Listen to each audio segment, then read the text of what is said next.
Ons lees vandag Deuteronomium 32. Dis 'n interessante gedeelte. Die volk was in Egipte gewees en hulle was slawe gewees en die Here het toe vir hulle gesê, ek gaan julle kom uithaal en julle na 'n beter plek toe vat. Toe hulle uithaal uit Egipte en nog op pad is na die beter plek, toe sommer heel in die begin, toe is hulle skielik ontevrede. En toe kom jy agter, daar was dinge wat sleg was in Egipte, byvoorbeeld hulle menswaardigheid is aangetast, hulle was slawe, maar hulle het 'n goeie lewe gehad. Hulle het terugverlang na Egipte, na die bekende lekker dinge van Egipte, die sogenaamde vleispotte van Egipte. En toe besef die Here, maar hierdie is 'n klomp bedorwe brokkies. En ek kan nie met hulle in 'n nuwe land met nuwe uitdagings ingaan nie. En toe die Here 'n interessante ding gedoen, hy het die hele geslag uitgewis. Hy het hulle vir 40 jaar in die woestyn laat bly en laat leef. Nou ja, woestynlewe is heel anders as die Egipte lewe. In die woestyn het hulle swaar gekry, warm gekry, afhanklik van God geraak, dalk nie lekker plant en goed kweek nie. En in daardie proses het hy 'n nuwe geslag gereed gemaak vir die uitdagings wat vir hulle in die beloofde land gewag het. Een van die mense wat 'n sleutelrol gespeel het, was natuurlik Moses. En die Here sê toe ook vir hom, ek gaan hierdie geslag, 'n hele geslag gaan ek net in die woestyn hou. En wanneer die beloofde land ingaan, gaan dit dus 'n nuwe tipe mens wees, maar jy gaan ook nie deel wees daarvan nie. En dan vind ons nou Deuteronomium 32 in die einde van hierdie fase wat hulle in die woestyn was. En dan praat die Here met Moses dinge wat hy vir die volk moet sê. Interessant sê hoofstuk 32 sê hierdie in 'n vorm van 'n lied. Kom ons kyk vandag daarna. Here, U loop 'n wonderlike, belangrike pad met ons. En dankie dat U die pad loop, ten spyte van wie ons is. Dat U ons heeltyd na beter plekke toe vat. En soos U die volk gelei het, wil U ons ook lei. Wil U vandag vir ons help om na U stem te luister. Amen. Deuteronomium 32 van vers 1 af. Hoor hemele, ek praat, luister na my woorde aarde. My onderrig kom na julle toe soos reënwater. My woorde verkook julle soos dou.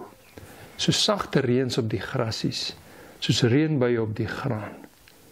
Ek wil die naam van die Here roem. Prys ons God om sy grootheid. Hy is die rots. Sy werk is volmaak. Alles wat hy doen is regverdig. Hy is die getroue God sonder onreg. Hy is regverdig en betroubaar. Israel is ontrou aan die Here, nie meer sy kinders nie, nie geskik vir sy diens nie, vals en korrup. Doen julle dit die Here aan? Jy is 'n dwaase volk, sonder verstand. Is die Here nie jou Vader, jou skepper nie? Hy het jou gemaak, jou in die lewe gebring. Dink aan die dae lank verby, onthou die jare van die voorgeslagte. Vra jou pa dat hy jou vertel, jou ou mense dat hulle jou dit sê. Toe die Allerhoogste vir die nasies hulle besittings gegee het, toe hy die mense in volke opgedeel het, het hy vir hulle grense bepaal, soveel as wat daar Israeliete is. Hulle is die Here se volk, sy deel. Jakob is die Here se vaste eiendom. Hy het sy volk in die woestyn gevind, in 'n onbewoonbare land waar woestyndiere skreeu. Die Here het sy volk omhels, hom vertroetel en versorg soos die appel van sy oog. Soos 'n arend wat sy kleintjies uit die nes uitskop, oor hulle fladder en hulle vang, op sy vlerke wat hy oopsprei, soos 'n arend wat sy kuikens op sy vlerke dra, so het die Here, net hy alleen, sy volk gelei. Daar is nie 'n ander God by hom nie. Tot sover. Waar is God as die lewe swaar raak? As dinge nie uitwerk nie. As my motor breek en daar is nie geld om hom reg te maak nie. As my kind by die skool uitgesluit word. As iemand versorg moet word, 'n familielid, en hulle by ons moet bly, maar ons het nie die middele of die tyd om vir hulle te sorg nie. Waar is God? Dan bid ons om vir uitkoms, ons bid vir oplossings, ons bid dat die probleem opgelos sal word. En baie keer voel ons dat hy ver is, dat hy nie hoor nie. Hierdie gedeelte help ons om te verstaan dat God nooit ver is wanneer dinge druk gaan nie. Hy vertel van 'n arend wat met sy kleintjie werk. En op die oog af lyk dit of die arend nie vir die kleintjie omgee nie, want hy skop hom uit die nes uit en dan val die arendjie en hy kan hom doodval. En vir die arendjie voel dit of die ma glad nie vir hom omgee nie, want die ma het hom uit die nes uitgeskop, die ma moet hom juist versorg. Maar die teendeel is waar. Hierdie ma het besef wat die arendjie nodig het. Hy is nou reg. Hy is sterk genoeg om te kan vlieg, maar hy het nie die moed om dit te doen nie. Hy weet nie wat hy kan doen nie. En deur om te dwing om dit te doen, begin hierdie arendjie skielik sy potensiaal besef. Waar is die ma terwyl dit gebeur? Die ma is heeltyd besig om oor hom te waak, om dop te hou, en as hy sien dat hierdie arendjie dit nie gaan maak nie, dan gryp die ma die arendjie en vat hom weer terug en dan probeer hy weer. En in ons verhouding met die Here is dit dieselfde. Ons dink dat die Here nie daar is nie, maar hy is baie, baie intens betrokke.